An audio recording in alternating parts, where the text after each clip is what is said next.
Dans la journée d'hier, le campus de Cocody a été le théâtre d'affrontements, comme relaté dans un précédent article. Après ces affrontements, le député Touré Alpha s'est rendu sur le campus de Cocody hier pour rassurer et apporter son soutien aux étudiants qui ont été attaqués par des individus armés de gourdins et d'armes blanches, comme constaté sur place par Coassi. Il a conjointement animé un point de presse avec le premier secrétaire général adjoint de la Fédération estudiantine et scolaire de Côte d'Ivoire, FESI, Landry Guiraud-Alain. Pour le député Touré Alpha, suite à cette attaque subie par les étudiants, il était important de les rassurer. Je suis venu rassurer les étudiants pour leur dire que notre combat au RHDP, c'est celui du maintien de la paix, de l'union, de la cohésion et de la réconciliation des Ivoiriens, a tenu à préciser le député de Sorobango. Parlant du mot d'ordre de grève lancé par la FESI qui a été suspendu, il a indiqué que la FESI mène un combat noble et que l'exécutif a déjà pris en compte leurs revendications et que des solutions seront trouvées les jours à venir, a-t-il rassuré les étudiants. Le député Touré Alpha Yaya a tenu également à rétablir la vérité sur la folle rumeur qui circule sur les réseaux pointant le parti au pouvoir, le RHDP comme celui qui aurait commandité l'attaque des étudiants vivant sur le campus de Cocody.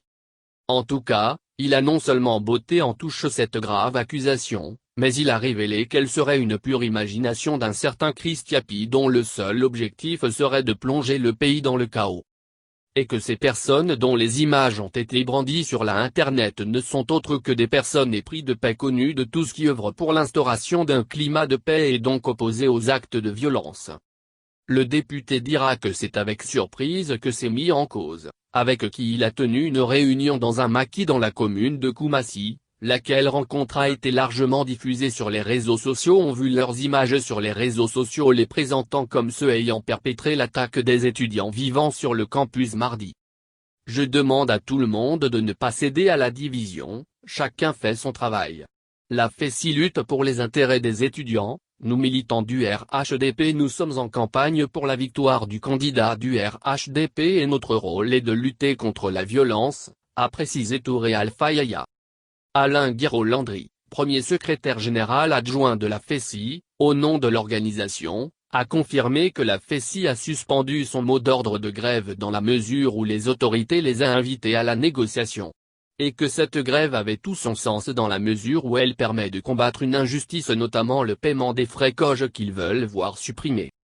Abordant l'attaque du campus par des inconnus armés de machettes et gourdins, il se dit surpris par cette réaction vu que leur organisation est apolitique. Le combat de la FESI n'est pas celui d'un parti politique, mais plutôt celui de l'école ivoirienne. C'est pourquoi depuis longtemps nous avons décidé de nous départir de tout ce qui est politique pour parler de l'école ivoirienne. Alors tous ceux qui n'ont pas leur place dans l'école ivoirienne qu'ils restent loin de l'école ivoirienne et des résidences universitaires, a tenu à avertir le représentant du secrétaire général de la FESI. Après le campus, le député est allé rencontrer les personnes qui selon lui, ont été injustement accusés sur les réseaux sociaux comme étant ceux qui ont attaqué les étudiants. Il les a présentés aux journalistes avant d'affirmer que ces derniers ne sont pas impliqués dans l'attaque des étudiants et qu'ils seraient des volontaires qui œuvrent pour la paix aux côtés du chef de l'État Alassane Ouattara. En définitive, le député Touré Yaya a invité tous les jeunes du RHDP à vivre en bonne intelligence avec les étudiants et de ne pas s'attaquer à eux.